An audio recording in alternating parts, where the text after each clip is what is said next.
બાલમૂર્તિના લેખનું શીર્ષક છે મનોસામાજિક સમસ્યાઓ. લેખક શ્રી ડૉક્ટર અશ્વિન જનસારી, સાભા, મોચી ટાઈમ્સ. વાંચન સ્વર વિભા જીતેન્દ્ર પાઠક. સમસ્યાઓના મૂળ સમાન અસંતોષનો ઇલાજ. માનવી ઈચ્છાઓનું પોટલું છે. આપણામાં અનેક ઈચ્છાઓ અને અપેક્ષાઓ રહેલી છે. એક ઈચ્છા પૂરી ન થાય અને બીજી ઈચ્છા પ્રગટ થાય છે. પ્રાપ્ત થયાનો સંતોષ નથી માનતા. નથી મળ્યા કે મેળવવાનું છે તેનો અસંતોષ જીવનમાં વધુ જોવા મળે છે. અસંતોષ એ આપણી વિવિધ સમસ્યાઓનું મૂળ છે. જીવનમાં સંતોષ એ પ્રાપ્ત કરવાની કે મેળવવાની બાબત છે. સંતોષપ્રદ જીવન મેળવવાના 7 સોપાનો આ પ્રમાણે છે. પહેલું સોપાન, સ્વજ્ઞાન. પોતાની શક્તિઓ અને મર્યાદાઓનો સ્પષ્ટ ખ્યાલ હોવો એટલે સ્વજ્ઞાન. પોતાની જાત માટે અતિશયોક્તિ ભર્યા કે લઘુતાનો ખ્યાલ ન હોવો જોઈએ. પોતાના વિશેનું વસ્તુલક્ષી અને તટસ્થ વલણ સંતોષપ્રદ જીવન માટે જરૂરી છે. બીજું સોપાન, સ્વનિયંત્રણ. પોતાના સ્વભાવ, કાર્યો, ટેવો અને જરૂરિયાતો પર યોગ્ય નિયંત્રણ જરૂરી છે. માં વજન વધારે છે તો તે માટે પોતાની જીવનશૈલીની વિવિધ બાબતો પર નિયંત્રણ મેળવવું જરૂરી છે. સ્વનિયંત્રણ માટે આત્મશિસ્ત મદદરૂપ થાય છે. આત્મશિસ્ત સંતોષપ્રદ જીવન મેળવવા માટે મદદરૂપ થાય છે. સોપાન 3, આત્મવિશ્વાસ. સંતોષપ્રદ જીવન માટેનું ત્રીજું સોપાન એટલે પોતાની જાતમાં વિશ્વાસ હોવો. જો બાળપણમાં માતા પિતા દ્વારા પૂરતો પ્રેમ મળ્યો હોય અને મુશ્કેલીમાં યોગ્ય સંભાળ લેવામાં આવી હોય તો તેનામાં સલામતીની લાગણી જન્મે છે અને તેના લીધે આત્મવિશ્વાસ ઉદ્ભવે છે.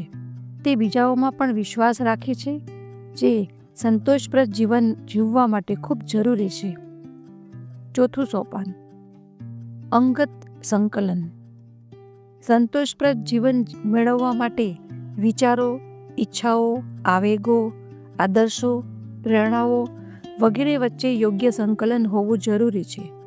સંતોષપ્રદ જીવન માટે વ્યક્તિત્વનો એકતરફી કે એક પાસાનો વિકાસ નહીં, પણ સમગ્ર વિકાસ જરૂરી છે.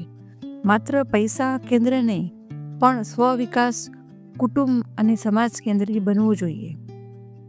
પાંચમું સોપાન, સ્પષ્ટ ધ્યેય. આપણા જીવનમાં સ્પષ્ટ ધ્યેય અને વલણ હોવા જરૂરી છે. જો જીવનનું ધ્યેય સ્પષ્ટ હશે તો આપણી શક્તિઓ, આકાંક્ષાઓ અને ઈચ્છાઓ તેના તરફ કેન્દ્રિત હશે. જો આપણી સામે સ્પષ્ટ ધ્યેય હોય અને તેને પ્રાપ્ત કરવા માટેની તીવ્રતા હોય તો જીવનમાં આવતી મુશ્કેલીઓ, નિરાશાઓ, હતાશાઓનો સામનો કરી શકાય છે. જીવનમાં કઈ દિશામાં જવાનું છે તે નક્કી હોય તો સામાન્ય પ્રલોભનો આપણને મૂંઝવી શકતા નથી. ગાંધીજી, સ્વામી વિવેકાનંદ વગેરેના જીવન તરફ દ્રષ્ટિ કરતા આ બાબત જોવા મળે છે.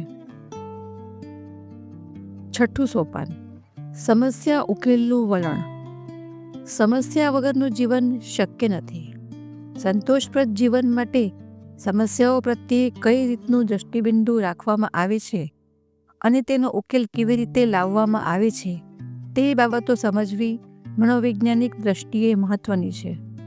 સમસ્યાઓને યોગ્ય રીતે સમજવી, વિવિધ ઉકેલોનો વિચાર કરવો અને તેમાંથી યોગ્ય માર્ગની પસંદગી એ 3 બાબતો સંતોષપ્રદ જીવન મેળવવા માટે મહત્વની છે. આપણે જો આપણી સમસ્યાઓનો ઉકેલ લાવીએ તો જ તે ઘટે છે.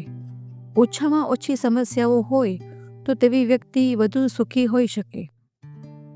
7મું સોપાન, હાસ્યવૃત્તિ.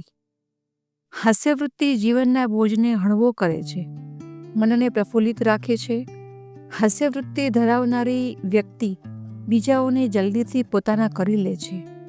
હાસ્યવૃત્તિ અને સંતોષપ્રદ જીવનનો નજીકનો સંબંધ રહેલો છે. હાસ્યવૃત્તિ આપણી દ્રષ્ટિને સમતોલ રાખવામાં મદદરૂપ થાય છે.